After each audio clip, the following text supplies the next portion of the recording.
Hi guys, welcome back to New Dram Drinker. Today is another episode in our series, pouring it, drinking it and enjoying it with friends. Today we've got Nicola in front of the camera and she's going to tell you exactly who it is we've chosen and what whiskey it is that they have chosen. So the stage is all yours. Hello. So today we are drinking a whiskey chosen by Andrew from Prestige Liquids. He's based in Australia, so he primarily reviews Australian whiskies, knows what he's doing there, really good. He's been around pretty much as long as we have on his YouTube channel, supported us right from the beginning. Him and Ant have lots of late night conversations, obviously because of the time difference, and we've tried to support him as much as we can. So today we are drinking Legent. It was one of Andrew's been wanting to do this for a little while, so it's nice to be able to actually get kind of around to doing it. Yeah. So and an interesting whiskey, not your average run of the mill whiskey. It is. It's bit different. It's a good one. It's a nice one to be doing, to be honest.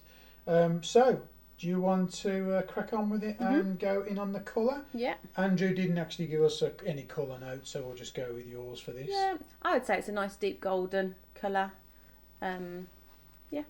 It's not very often you get like many that aren't that kind of. There seems to be a lot that are down that central kind of line of colour, but then you get one every now and then that's a lot darker, and then one that's a lot lighter that'll surprise you. But it just seems to be like there's a kind of pretty like an amber colour, pretty run of the mill. Yeah, that might be the wine or sherry cask influence, maybe. Perhaps they've or partially the finished in those, or the lights. Yeah, yeah, it could be. Okay, so do you want to give us your notes on the nose? So you know that I've been drinking this like for a while, so it's not just today's.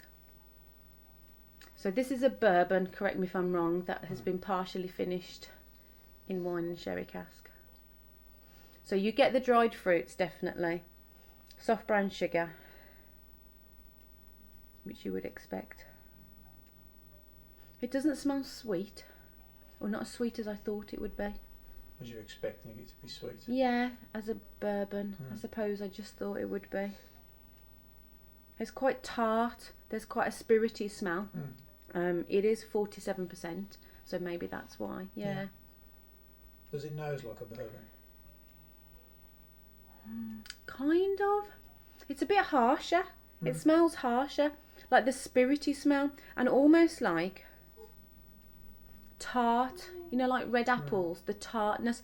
I'm drinking a lot of Weller at the moment. I really like that, and that's always a bit more vanilla and the caramel and the brown sugar. Exactly what you expect. This doesn't smell like that at all. Cool. There is the brown sugar and there is the dried fruits, but there's a tartness. It doesn't smell sweet, and maybe that's the spirit, or maybe that's just how it is. Okay. Any actual notes that you can pick out? Fruits or? Yeah, there's definitely dried fruits, soft brown sugar. Definitely get that. And I was thinking like oranges or orange peel. And then the tartness, so maybe red apples or plums or something. Yeah. It's not sweet. Yeah. I think it might have been, correct me if I'm wrong, it was either Neil or Stuart. I think it was Neil who said that, no, Stuart, so correct me. It was saying that all fruit as it's ripening is sour. So it might be an unripened version of that fruit that you can be getting. Which I'd never considered before. Finished in the wine cask. Yeah. Maybe that's the wine influence. I don't know. Perhaps. Do you want me to tell you what Andrew got on the nose? He got oak dominant with caramelised brown sugar, apple with light cinnamon, mint with a faint rye spice, green grapes, very light wood char. What do you get for that? So Can similar. you pick up on the mint? Because that would be a not at all dominant one. Yeah, and the spices, I definitely got that in the palate, skipping ahead a bit, but I didn't get it on the nose. It's just not sweet. Yeah. So that's what I'd say. It's still on that tartness. Yeah, but I definitely, the red fruits, the apples I've got, it feels like red apples. Cool. Do you want to go on to the palate then? Yeah. Your favourite part?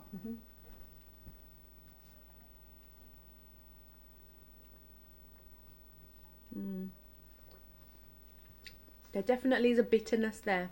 It's quite harsh. So there definitely is a bourbon edge. I think you would know it was a bourbon. Yeah. But it's not a bourbon that I'm going, ooh.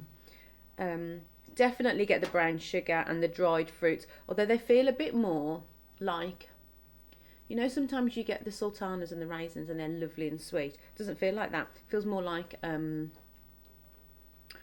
prunes or dates, a bit more harsher. I also wrote down here that I got the wood, so I didn't get it on the nose like Andrew did.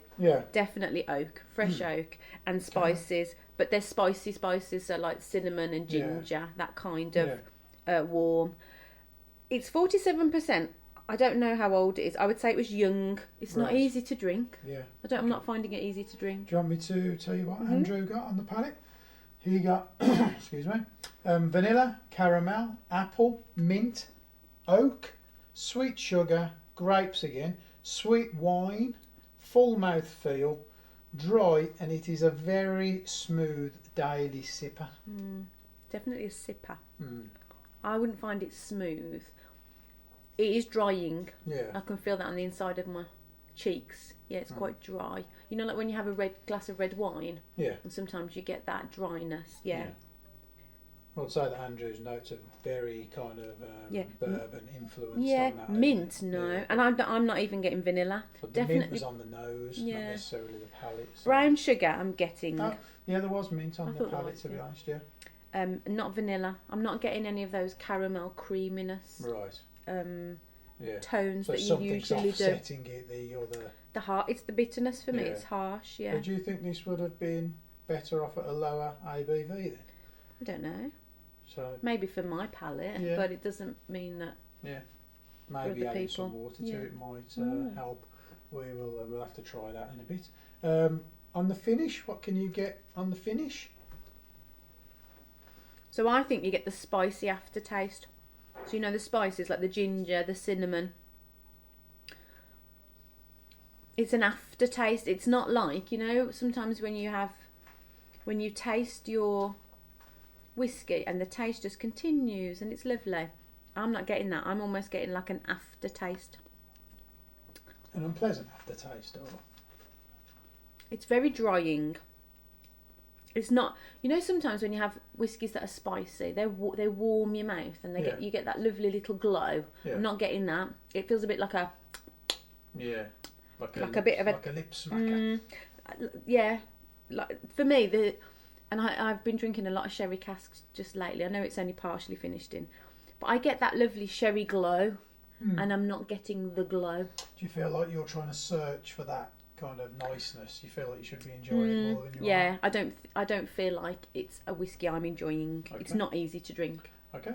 On the finish for Andrew, he said smooth and moderate, caramel and oak dominant, hints of vanilla and apple. Yeah, I'm just not getting the caramel. Right. Yeah, no, not at all. Okay, so let's... Spiciness I'm getting, just the spice. Andrew didn't give us notes for adding water to it, but I'm thinking from what you said, it may do you a favour in adding some water to it. It'll open it out a bit, do you think? I think the fact that you said that the ABV is kind of hitting you more than the flavours. Maybe,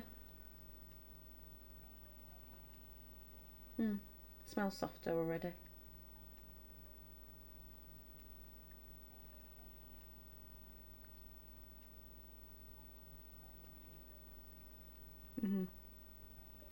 Definitely nicer to drink with water. 100%. Feels more creamy now. The spices lessened. Right. It's like there's not the spicy. Spicy. It just feels like it's a spice, like a tingle now. Yeah, definitely creamier. More pleasurable now. Yeah, definitely, 100%. Okay. Yeah, definitely needed that. I'm just not getting the...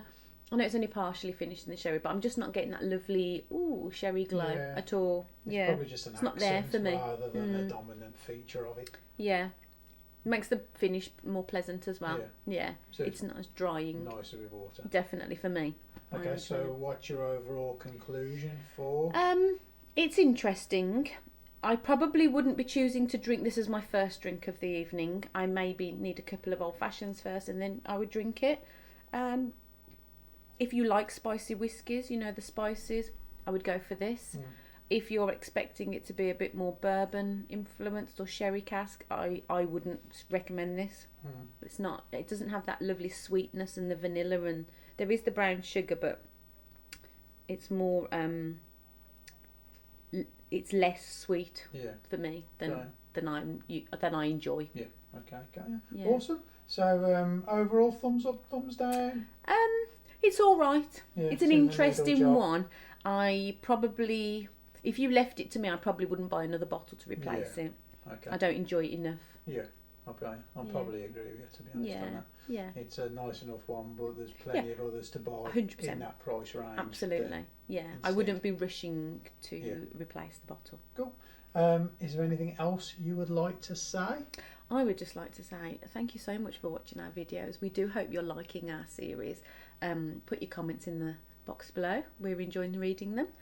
We would just like to say continue drinking your whiskey. Yeah. Follow us on our whiskey journey. We're really enjoying pouring it, drinking it and enjoying it with our friends. Right. We're learning so much about whiskies and different people's notes. I mean, for example, today I've never smelt or tasted mint in a whiskey. Yeah. I've never done that. But the fact that somebody else did was really interesting to me. So that's really good. We would like to thank Andrew from Prestige Liquids, and we'll pop all his details in the box below. Yeah. Head over and show him some love. Yeah. Lovely, lovely. So all that's left for me to say is pour it, drink it, enjoy it. Thank you for watching. Cheers, guys.